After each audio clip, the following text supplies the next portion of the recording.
Hey everybody, I am here with Erika Cave today. She is a CPA with Sink Gordon and Associates, and she's going to answer a couple of questions about how owning a home impacts your taxes and your tax return. Hey Erika, thanks for coming. Hi, Sabrina. Thanks for having me. Absolutely. All right, our first question is, how will or could owning a home impact someone's tax return? Well, the good news is that owning a home will not increase your tax bill. It can only decrease your tax bill. As a renter, obviously all of your payments go straight to the landlord and you can't deduct any of that off of your taxes. But as a homeowner, some of your payments, like your mortgage, some of your mortgage payment, and some of your expenses may be deductible. The trick, though, is that you have to understand the difference between itemized deductions and the standard deduction. And the standard deduction was significantly increased by the Tax Cuts and Jobs Act.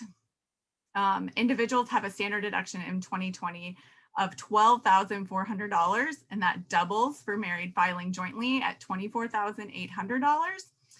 And if you can get your itemized deductions to be greater than that standard deduction, then you can lower your tax bill. And the good news is that there are a lot of standard expenses that you have as a homeowner that go on that itemized deduction side. It can make your taxes just a little bit more complicated to prepare. If it lowers your tax bill, then it's worth it. So we can talk about some of those itemized deductions here. Yes, absolutely. So the second question is, what are those things that I can write off? So the biggest one is mortgage interest. So by the end of January now, you should receive a Form 1098 from your lender, and it'll break out how much of your mortgage payments actually went to interest. Interest is deductible as an itemized deduction. You can deduct the interest on up to $750,000 of debt. So for most homeowners in Kansas that you usually don't have a mortgage over $750,000.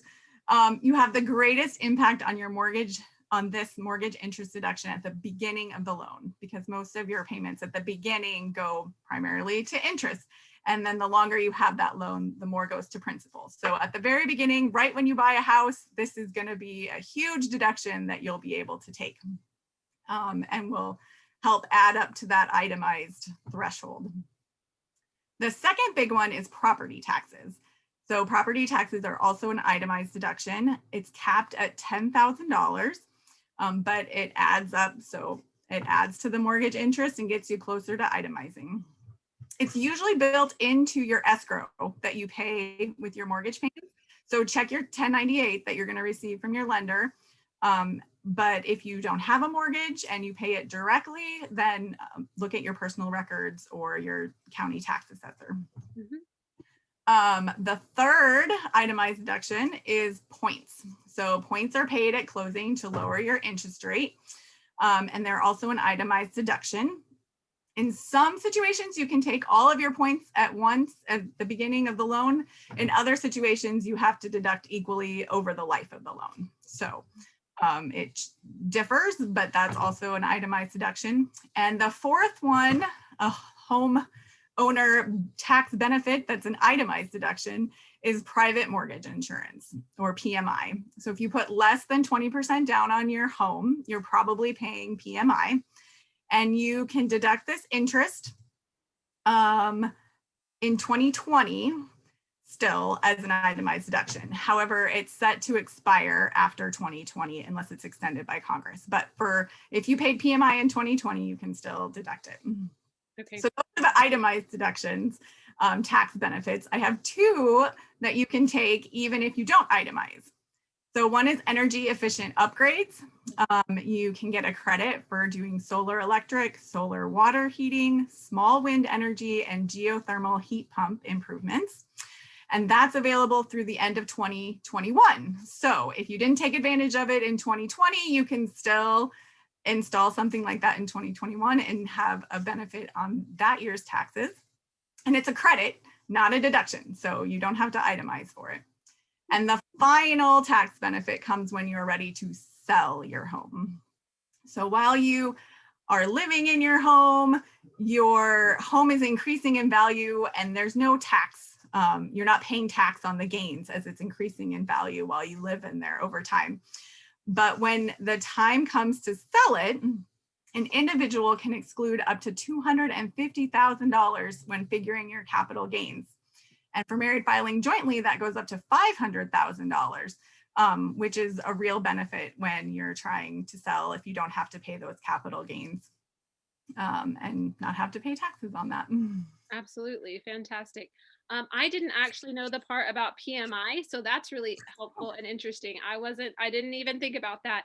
I do want to throw in, just because a lot of my buyers are VA buyers, that if you are using a VA loan, more than likely you haven't put anything down and you don't have PMI. That's kind of the exception to the rule on that 20% down. So you probably don't have it if you're using a VA loan, but it's worth checking just to make sure.